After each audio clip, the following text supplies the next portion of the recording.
आज हम पढ़ेंगे भारत परिषद अधिनियम 1919 के बारे में। इससे पहले हम इसकी पृष्ठभूमि के बारे में पढ़ते हैं कि क्यों यह भारत परिषद अधिनियम 1919 लाना पड़ा, क्या ज़रूरत पड़ी थी। क्या हुआ था कि 7 नवंबर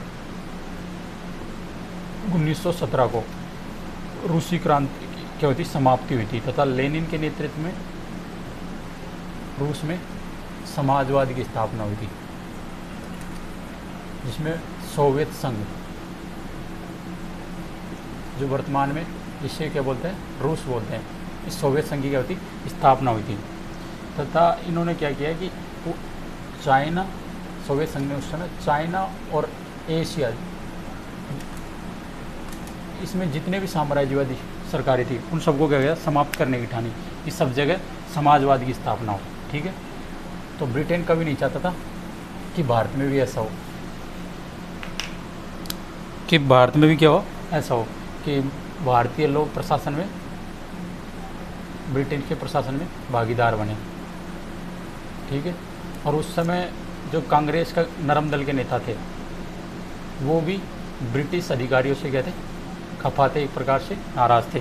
तो उनको भी खुश करने के लिए उन्होंने 1919 में, उस समय भारत सचिव थे मॉन्टेग्यू और चेम्सफोर्ड थे उस समय गवर्नर जनरल की अध्यक्षता में एक घोषणा पत्र जारी किया। इसे ही भारत परिषद अधिनियम 1919 नाम दिया गया। अब इसमें क्या क्या सुधार किए ये देखते हैं। पहला तो इसमें गृह सरकार और भारत सरकार दोनों में क्या क्या परिवर्तन किए। पहले देखते हैं गृह सरकार में क्या परिवर्तन किए। गृह सरकार बोले तो लंदन में कि भारत परिषद होती थी, 15 सदस्य भारत सचिव की सहायता के लिए भारत परिषद होती थी। इसके खर्चे भी, जो भी खर्चे हैं वो ब्रिटेन की सरकार वहन करेगी। कौन करेगी? ब्रिटेन की सरकार। भारत परिषद में सदस्यों की संख्या कम कर दी गई इन्होंने, न्यूनतम तो 8 और अधिकतम 12। ठीक है, और लंदन में क्या किया, लंदन में किसकी नियुक्ति की जाएगी? हाई कमिश्नर की नियुक्ति की जाएगी। ये हाई कमिश्नर का कार्य क्या था कि जो भारत से कच्चा माल जाता था और जो ब्रिटेन से तैयार माल आता था उसकी क्या था, आपूर्ति करने का काम करता था ये हाई कमिश्नर। तो हाई कमिश्नर की नियुक्ति कहाँ की जाएगी? ब्रिटेन में, लंदन में की जाएगी। और परंतु इस हाई कमिश्नर के खर्चे कौन वहन करेगा? भारत सरकार वहन करेगी। ये तो था गृह सरकार में परिवर्तन। अब देखते हैं भारत सरकार में क्या क्या परिवर्तन किए गए।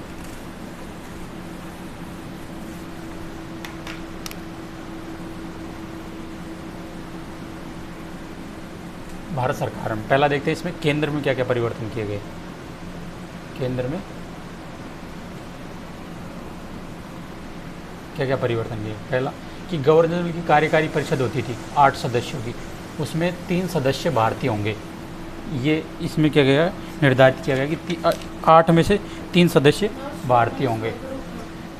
अब इन 3 सदस्यों को कौन कौन से विभाग दिए गए कि इनमें विधि, शिक्षा, स्वास्थ्य और उद्योग, इन विभाग इनको दिए गए तीनों को। ठीक है, 3 सदस्य, 8 में से कम 3 सदस्य तो भारतीय होंगे ही होंगे। ठीक है, दूसरा कि केंद्र में 2 सदन बनाए जाएंगे।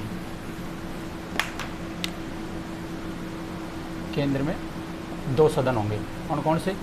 पहला है राज्य परिषद और दूसरा है केंद्रीय विधानसभा।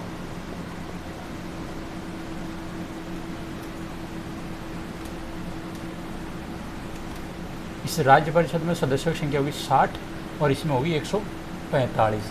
अब राज्य परिषद को तो बोलते हैं उस समय उच्च सदन और इसको बोलते थे निम्न सदन। इसका कार्यकाल होता था, इसके सदस्यों का 5 वर्ष का और इसके सदस्यों का कार्यकाल होता था 3 वर्ष का। परंतु क्या था, गवर्नर जनरल की अनुशंसा पर इस कार्यकाल को और भी क्या बढ़ाया जा सकता था। ठीक है, अब इन 145 सदस्यों में से 104 सदस्य तो होते थे निर्वाचित और बाकी के 41 सदस्य क्या होते थे, मनोनीत होते थे। इन 104 सदस्यों में से भी 52 सदस्य तो सामान्य जनरल से निर्वाचित होते थे, 30 सदस्य मुसलमानों में से निर्वाचित होते थे 2 सदस्य सिख में से और 20 सदस्य विशेष योग्यजन सदस्यों में से कहते थे निर्वाचित होते थे। ठीक है। फिर क्या परिवर्तन किए गए केंद्र में? केंद्र में शक्तियों का पृथक्करण किया गया, मतलब 2 सूचियाँ बनाई, शक्तियों का पृथक्करण किया गया और 2 सूचियाँ बनाई। कौन कौन सी? पहली सूची केंद्र सूची और दूसरी प्रांतीय सूची। ठीक है, 2 सूचियाँ बनाई गई, केंद्र सूची और प्रांतीय सूची। और 1909 का अधिनियम में मुसलमानों को पृथक निर्वाचन दिया गया था, तो फिर एंग्लो इंडियन और सिखों को इसमें पृथक निर्वाचन दिया गया। एंग्लो इंडियन और सिखों को इसमें कहते हैं पृथक निर्वाचन के लिए कहते हैं व्यवस्था की गई। इसमें एक सुधार और किया गया, भारतीयों को मताधिकार की व्यवस्था दी गई कि भारतीय मत दे सकते हैं, परंतु सभी भारतीय नहीं दे सकते। संपत्ति के आधार पर मत की व्यवस्था की गई। इसमें भी महिला मत नहीं दे सकती थी, महिला मत नहीं दे सकती थी। ठीक है, ये तो था केंद्र सरकार में परिवर्तन। अब देखते हैं प्रांत सरकार में क्या परिवर्तन। प्रांतों में सबसे महत्वपूर्ण जो 1919 का अधिनियम, उसका सबसे महत्वपूर्ण प्रावधान था द्वैध शासन लागू किया गया। प्रांतों में परिवर्तन, प्रांतों में क्या हुआ? द्वैध शासन लागू किया गया। ठीक है, इस प्रणाली का, द्वैध शासन प्रणाली का जन्मदाता कौन थे? Sir Lionel Cortés. Sir Lionel Cortés को माना जाता है। इस द्वैध शासन, जो प्रांतों में द्वैध शासन लागू किया गया था, उसका जन्मदाता सर लियोनिल कोटिस को माना जाता है। प्रांतीय विषयों को क्या किया? इसके अंदर 2 विषयों में बांटा गया। एक तो आरक्षित विषय और एक था हस्तांतरित विषय। आरक्षित विषयों पर कानून बनाने का अधिकार गवर्नर जनरल के कार्यपालिका परिषद के सदस्यों को था, जबकि इस हस्तांतरित विषयों पर कानून बनाने का अधिकार गवर्नर जनरल जो भारतीय मंत्री थे उनको मनोनीत करता था कि इन पर ये अधिकार, ये कानून बना सकते हैं। भारतीय मंत्री जो निर्वाचित होते हैं वो इन पर कानून बना सकते हैं, जबकि आरक्षित विषयों पर ओनली गवर्नर की कार्यकारी परिषद के सदस्य इस पर कहते हैं कानून बना सकते हैं। और आरक्षित विषयों में कौन कौन से विषय शामिल थे? पहला था इसमें वित्त, वाणिज्य और सिंचाई। और ये हस्तांतरित विषयों में कौन कौन सा था? एक तो था शिक्षा, स्वास्थ्य,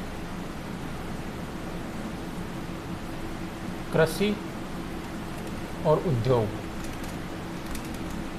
इन हस्तांतरित विषयों में थे। ठीक है, आरक्षित विषयों पर कानून बनाने का अधिकार सिर्फ गवर्नर जनरल और उनकी कार्यकारी परिषद के सदस्यों को था, जबकि हस्तांतरित विषयों में गवर्नर जनरल के द्वारा जो निर्वाचित किए जाते थे सदस्य भारतीय मंत्री, उनको ही वो इसमें कहते कानून बना सकते थे। ठीक, ये था 1919 का भारत परिषद अधिनियम या मॉन्टेग्यू चेम्सफोर्ड सुधार भी कहते हैं। ठीक है।